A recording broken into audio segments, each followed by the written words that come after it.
They'll sell me at dawn, but I can cook, so clean. I'll be anything you want. Begged the Comanche. The night was long and cold, and sleep would not come to her. She sat on the hard ground near the dying fire, her hands wrapped around her knees, her eyes fixed on the dark line where the sky met the land. Around her, the camp was quiet but not peaceful. Men slept in uneven shapes, their shadows moving as the fire flickered. Horses shifted and snorted softly. Somewhere far away, a coyote cried, its lonely sound cutting through her chest. She knew what tomorrow meant. She had heard them talking earlier, thinking she did not understand their words. They spoke carelessly, counting money, arguing about prices, laughing in ways that made her stomach tighten. Dawn, they said, would bring a buyer. Dawn would decide her fate. She was Comanche. She had been born under open skies, raised on stories told beside fires much warmer than this one. Her people taught her to be strong, to ride, to work, to survive. But none of those lessons had prepared her for this kind of fear, the fear of being treated like something that could be traded, owned, or lost forever. Her wrists were not tied now. They did not bother anymore. She was surrounded, and they believed she had nowhere to go. In truth, she did not. Running into the dark would mean death. Staying meant facing the sunrise. She closed her eyes and remembered her mother's hands. They were always busy grinding food, stitching clothing, brushing hair, steady and sure. Her mother used to say, "Learn everything. Skills keep you alive when strength cannot." At the time, those words sounded simple. Tonight, they felt like a lifeline. The fire popped softly. She opened her eyes again and watched sparks rise and disappear into the black sky. Her heart beat fast, but her mind was awake, turning, searching for a way out. She knew she could not fight them. She knew she could not escape them. But maybe, just maybe, she could change their minds. As the hours passed, the cold deepened. She pulled her thin wrap tighter around herself. Her body was tired, but her thoughts would not slow. She studied the camp quietly. Which men laughed the loudest? Which ones stayed silent? Which ones watched her when they thought she wasn't looking? She noticed one man sitting apart earlier, sharpening a tool with slow movements, not joining the jokes. His face had been hard but not cruel. She remembered that. She also remembered how the others spoke of money, debts, and needs. They wanted something. That meant they could be bargained with. The idea scared her, but it also gave her focus. Just before dawn, the sky began to change. Black softened into deep blue. A thin line of pale light appeared far away. Her chest tightened. Time was slipping through her fingers. Men began to stir. One stood and stretched. Another added wood to the fire. The camp slowly woke, unaware that for her this morning was everything. She stood up. Her legs shook at first, but she forced herself to stay upright. Every step toward the fire felt heavy, like walking through deep water. A few men noticed her movement and stopped talking. One frowned. Another smirked. "What do you want?" one of them said roughly. Her mouth was dry, but she spoke anyway. She had practiced the words silently all night. "Please," she said. The word came out soft but clear. "Listen to me." They laughed. Someone said she should save her breath. Someone else told her to sit down. She did not. "They will come at dawn," she continued, her voice shaking now but growing stronger with each word. "They will give you money, but I am not useless." That caught their attention. She swallowed and went on. "I can cook. I can clean. I can sew. I can work from morning until night. I know how to keep a home. I know how to follow rules. I will do anything you ask." Silence fell, thick and uncomfortable. The fire cracked loudly between them. One man stepped closer, looking her up and down like he was measuring cloth. "Why should we care?" he said. "Money is easier." Her hands clenched at her sides. "Money is spent," she replied quietly. "Work lasts." A few exchanged looks. One scoffed, but another frowned, thinking. She took a step forward, then stopped, afraid of pushing too far. "If you sell me," she said, her voice breaking just slightly, "I don't know what will happen. If you keep me, you know where I am. You know what I do. I will not cause trouble." The man who had been sharpening his tool earlier looked up. His eyes met hers for the first time. There was something there, weariness maybe, or memory. He said nothing yet, but he listened. The sky grew lighter. Birds began to call. "Hurry this up," someone muttered. "Buyer won't wait." Fear surged through her, hot and sharp. She dropped to her knees, the ground cold beneath her skin. She hated the position, hated how small it made her feel, but she did not stop speaking. "I am not asking for freedom," she said. "I am asking for time. Let me work. Let me prove I am worth more alive than sold." The word alive hung in the air. More silence. More looks passed between them. She could feel her heart pounding in her ears. If they said no now, it would be over. The man with the quiet eyes finally stood. He was taller than the others, his movements slow and deliberate. "Get up," he said. She flinched, then rose carefully.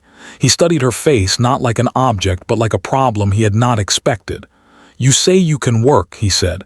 "Everyone says that." "I can show you," she replied immediately.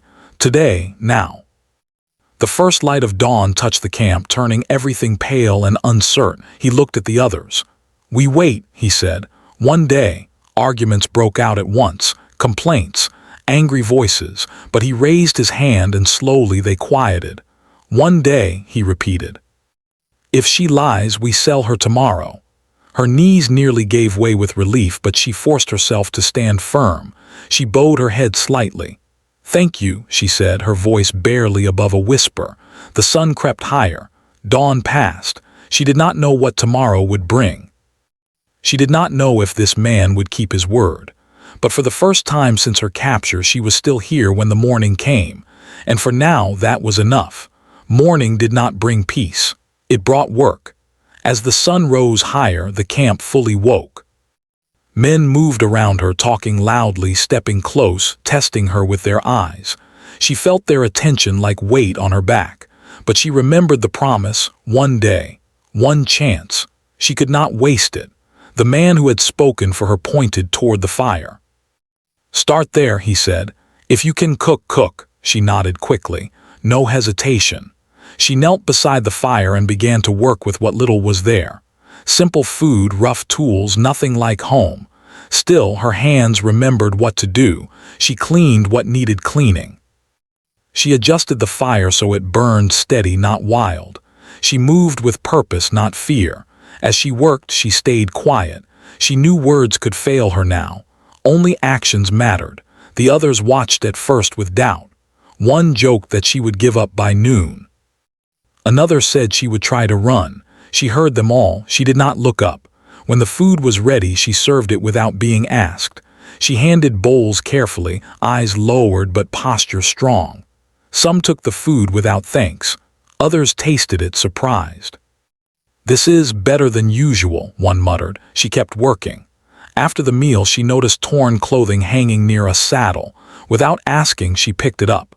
She found thread, worn but usable, and sat in the shade. Her fingers moved fast and sure. The tear closed neatly. Another piece followed, then another. Hours passed. The sun climbed. Heat pressed down. Sweat ran down her face, but she did not stop. The quiet man watched her more than once. He said nothing, but his eyes followed her movements. She felt it and stayed focused.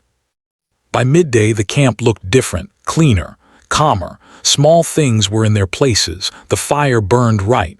The men argued less, if only because they had less to complain about. One of them approached her. "You really know this work," he said, not unkindly. She nodded. "My mother taught me," she replied simply. He hesitated. "Why?" "So I would survive," she said. He walked away without another word. As the day wore on, tiredness crept into her bones. Her hands ached.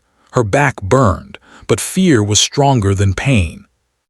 Every task she finished felt like a brick placed between herself and tomorrow's danger. Late in the afternoon, a horse broke free from its tie. It spooked, pulling loose and running a short distance before stopping, restless and angry. Voices rose. Someone cursed. She stepped forward without thinking. Slowly, calmly, she approached the animal. She remembered the rhythm of horses from her childhood, the way fear traveled through them like fire. She spoke softly, not words meant to be understood, just sound and calm. The horse settled. She retied the rope firm and correct. That caught attention. She knows animals too, someone said. The quiet man finally spoke again. You grew up with work, he said. Yes, she answered. Work and responsibility. He studied her. And if we keep you, he asked, what then? She met his eyes, careful but honest. Then I work, she said, every day. As evening approached, clouds gathered far off. The air cooled. She prepared food again, simpler this time but steady. When night came, she cleaned without being told. She waited for instructions, but none came. Finally, she sat near the fire again, hands folded in her lap. Her body trembled with exhaustion, but her heart felt steadier than the night before. The men gathered to talk, quieter now. She could hear pieces of it. Words like useful, less trouble, maybe. The quiet man stood apart again, arms crossed, thinking. The sky darkened. Stars came out one by one. At last he approached her.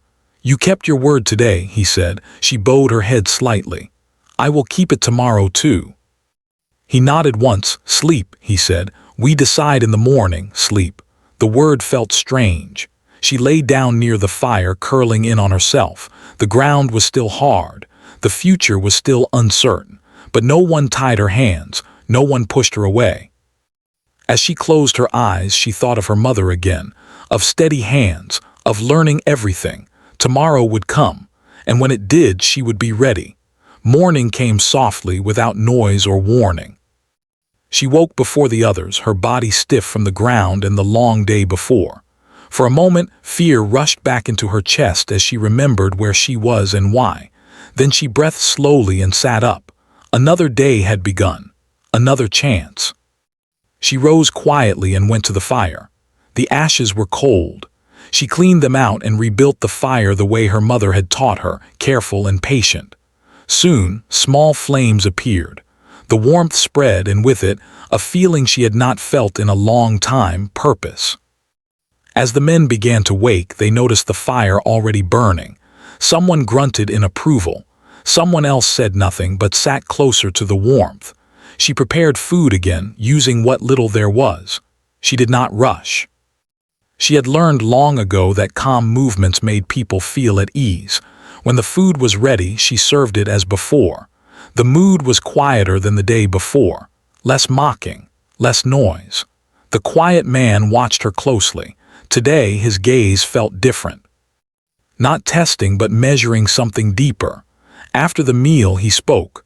Come, he said, motioning for her to follow him. Her heart jumped. She stood and followed at a respectful distance. They walked away from the center of the camp, stopping near a wagon that stood apart. The air smelled of wood and dust. You know why you're still here, he said. Yes, she replied. You know why you might not be tomorrow? Yes, he nodded once. Then listen carefully. She did.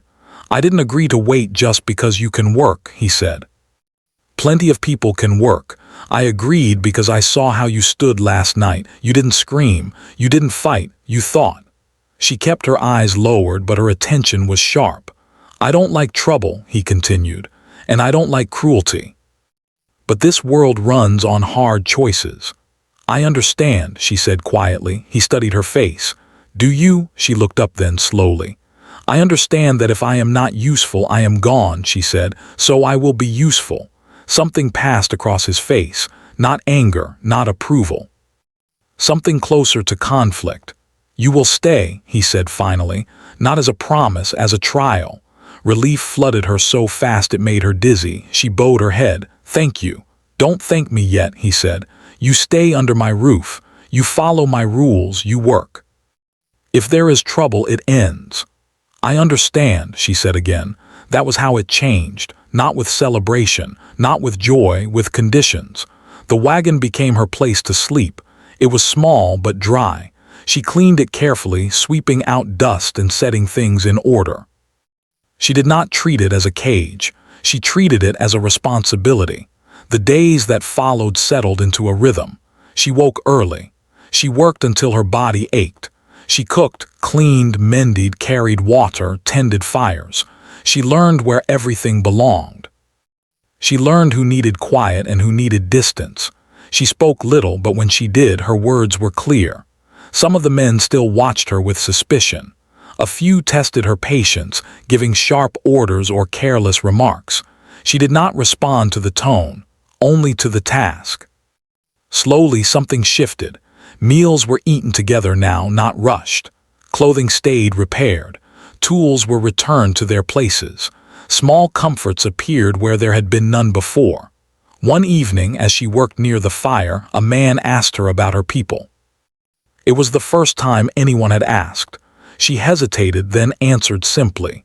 She spoke of land, of family, of learning through watching and doing. She did not speak of loss. She did not need to. They listened. The quiet man said nothing, but later that night, he brought her a thicker blanket and left it without a word. Weeks passed. The fear that had once lived constantly in her chest began to loosen its grip. It did not leave, but it no longer ruled her. In its place grew caution and something else she had not expected: space to think.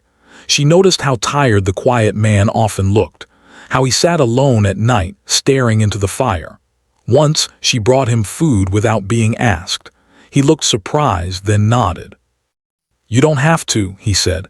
"I know," she replied. That seemed to matter. One afternoon, a disagreement broke out between two men. Voices rose, tension sharpened the air. She stayed back, hands still, eyes lowered. She did not involve herself. The quiet man stepped in and ended it quickly. Later, he spoke to her. "You know when to step forward," he said, "and when not to." "Yes," she answered. "That is also work." He almost smiled. As seasons shifted, the camp moved. She adapted without complaint. New places, new routines, same effort. One night, under a wide sky full of stars, the quiet man sat near her as she mended clothing. "You could have run," he said suddenly. "More than once." She kept stitching. "Where would I go?" "Anywhere," he said. She shook her head gently. "Running without a plan is just another way to be lost." He stared at the fire for a long time after that. When he spoke again, his voice was lower. "The world took a lot from you." "Yes," she said, "and yet you give." She paused, then answered honestly. "I give so I can stay." He nodded slowly. Staying is not a small thing. By the time the decision was final, it did not feel like a decision at all. It felt like something that had already happened. She was no longer spoken of as something to be sold. She was spoken to, asked, included. Her place was still fragile. Her safety still depended on others, but she was no longer invisible. One morning, as the sun rose and the camp stirred, she stood by the fire and realized something quietly, without drama. Dawn no longer frightened her. And that, more than anything, told her she had survived. The mornings were no longer filled with the sharp edge of fear, though she never let herself forget how close danger had once been. Each day was still hard, full of work and expectations, but she had begun to see that the world around her could change if she moved carefully, if she showed herself capable and steady. She rose before the sun, stretching her tired limbs, feeling the stiffness from long hours of labor, yet grateful that she could move, that she was still alive. The sky slowly turned pale gold, and she watched the first light touch the earth, breathing deeply, letting the cold air fill her lungs. She felt a strange sense of quiet triumph. The night had passed, and she was still standing. She went to the fire first, as always. It had become a ritual, a rhythm that anchored her. The ashes were cold, and she worked to build a new flame, placing kindling carefully, coaxing the wood to catch. There was something meditative in the way she worked, each movement deliberate. She listened to the quiet crackle as the fire began to glow, and in that warmth she found a small measure of courage. Today, she thought, she would do more than survive. She would prove her worth. The camp was beginning to stir. Horses shifted in their stalls, and men moved about with sleepy, uneven steps. She could feel their eyes on her, judging, testing, weighing. But she did not falter. She moved calmly among them, offering help without being asked. She brought water to those who were tired and set food for those who had already begun their morning chores.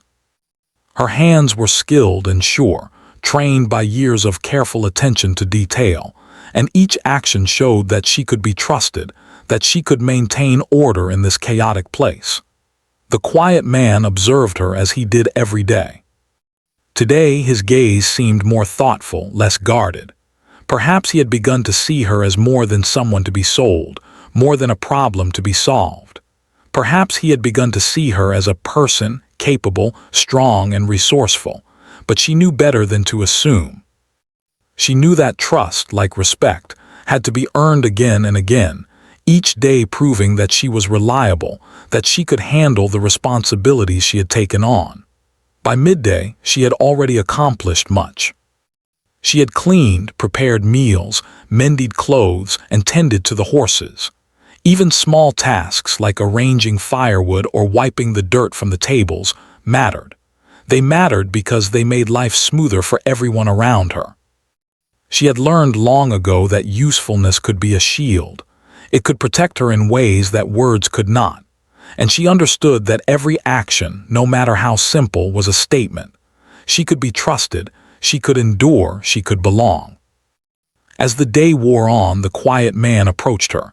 His expression was unreadable, but there was a hint of curiosity in his eyes. "You have done well," he said. "Better than I expected." She lowered her gaze, acknowledging his words, but did not let herself smile. Praise was not something she sought. It was merely recognition of the effort she had already put forth. "You do not need to say anything," he continued. "Actions speak louder than words, and you have spoken clearly enough." She nodded, feeling a strange warmth of pride, though she did not allow herself to dwell on it. Pride, she had learned, could be dangerous if it grew too quickly. It could make one careless, and she could not afford carelessness, not here, not now. Later, as the sun climbed higher, a commotion broke out among some of the men. A horse had broken free, and voices rose, shouting, arguing. Without hesitation, she moved toward the animal, her mind sharp, her body steady. She had learned to handle horses as a child, and she remembered the rhythm of their fear, the way it pulsed through them like a living thing. Speaking softly, moving slowly, she calmed the animal, guiding it back to its tether. The men watched in silence, some with surprise, some with grudging respect. The quiet man nodded slightly at her success, but said nothing. That nod alone was enough acknowledgement for her. As afternoon arrived, she continued her tasks without complaint. She repaired clothing, prepared the next meal, swept the area, and tended to small chores that others had neglected. She did not stop, even when her body ached. She did not stop because stopping meant giving space for fear to return, and she could not let fear take hold again. She had fought too hard to allow that. By evening, the camp had transformed subtly. Meals were smoother, chores completed efficiently, and tensions had eased. Even the men who had once doubted her skill or patience now treated her with a measure of respect. Not full trust, perhaps, but recognition. And that was enough for now. As the day faded, she found a quiet moment to herself. She sat near the fire, brushing her hands and calming her mind. The stars began to appear, faint points of light against the vast dark sky. In the stillness, she reflected on how far she had come. Each day had been a challenge, a test, but she had endured. She had learned to observe, to anticipate, to act with precision and care. And through it all, she had maintained her dignity.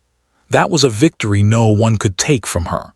The quiet man approached her again, sitting nearby without a word. She did not flinch at his presence. She had learned that silence could be a form of communication just as much as speech. He watched the fire and then, after some time, he spoke. "You could have left," he said. "Many would have run." "I would not have survived," she replied calmly. "Running without a plan is not freedom, it is just another danger." He was silent for a long while, as if weighing her words. Then he spoke again, softer this time. "The world takes from people often too much, and yet you give. You continue to give." "I give to stay," she said simply, "to survive." He studied her. There was a flicker of something, admiration perhaps, or simply recognition. Staying is not a small thing, he said. It takes courage. She allowed herself a small nod. Courage, she realized, was not the absence of fear, but the ability to act in spite of it. And she had found it within herself, even here, even now, in a place that had once seemed full of threats. Night came, and with it, the cold and the quiet. The men settled, the horses rested, and she prepared herself for sleep.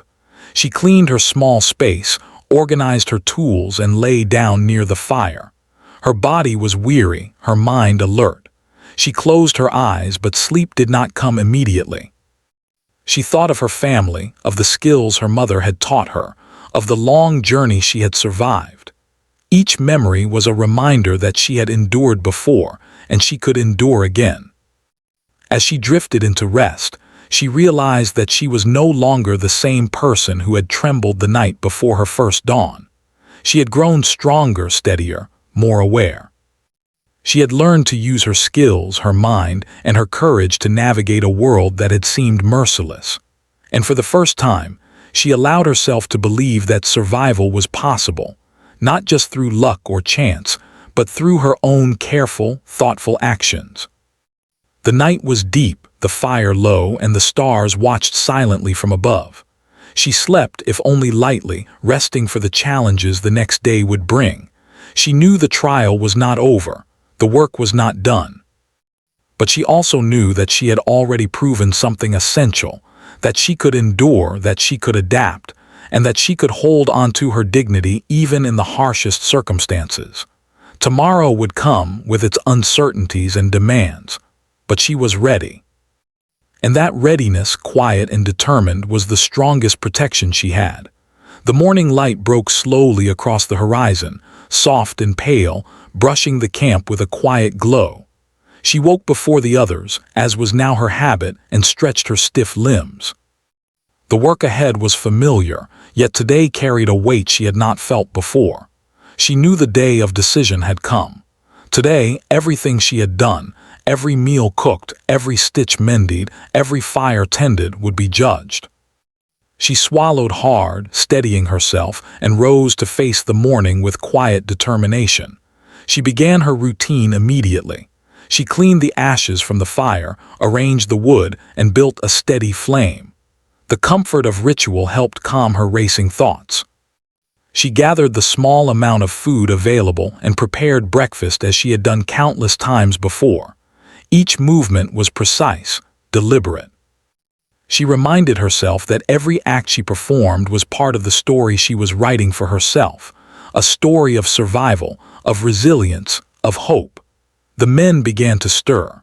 Conversations were quieter than usual, weighed down by anticipation. The quiet man walked among them, his expression unreadable, his hands clasped behind his back. He paused to watch her work. Today, his gaze seemed heavier, more deliberate. The other men looked on with a mixture of curiosity and expectation. For the first time, the camp felt as if it were holding its breath. She continued her tasks, tending to the fire, the horses, the clothes, and the utensils. She did not rush, nor did she hesitate. Every movement was a statement. She belonged here. She could contribute. She was not just a captive. She was a person with skill, patience, and endurance. By the time the men were fully awake, the camp was orderly, functional, and calm. Her work had made a difference. She had proven her value without needing to speak more than necessary. Finally, the quiet man stepped forward. The other men fell silent, watching as he approached her. She stood near the fire, heart pounding but her posture firm.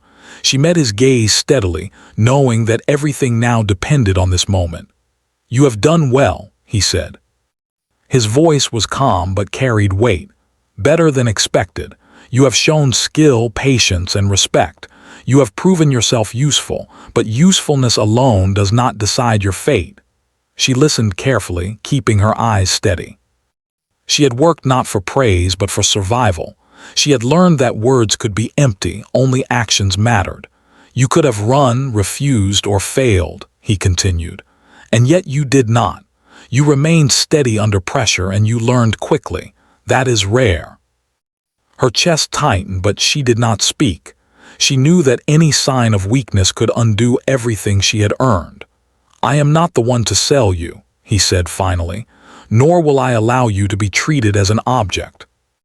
You will remain here, not as a servant, not as a captive, but as someone who has earned her place.